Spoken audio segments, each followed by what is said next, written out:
Hi guys, welcome back to Lyna English Studio. Today we're learning how to sound more natural in English. But not by using fancy grammar, by using the little words native speakers say all the time, discourse markers. So, imagine you're talking to a friend, and you want to change the topic. You don't just jump into something new, you say, anyway, or, by the way. These phrases help guide the conversation. Like, anyway, did you hear about the new cafe? Or, by the way, I saw your post yesterday, and I loved it. Now let's say you're not sure what to say next. Or you need a second to think. You might say, well, or, you know.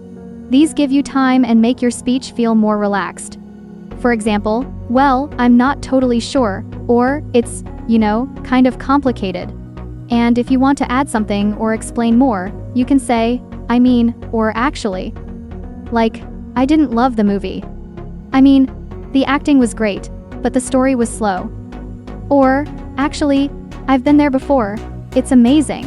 Sometimes we use discourse markers to show contrast or disagreement, but in a polite way.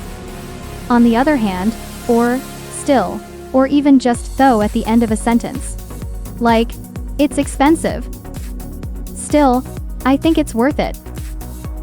Or, he's not very social. He's nice though. And when we want to wrap things up or move on, we say things like, so, or, anyway. Again. So, that's why I didn't go. Or, anyway. Let's talk about something else. These little words don't carry big meaning, but they carry big impact.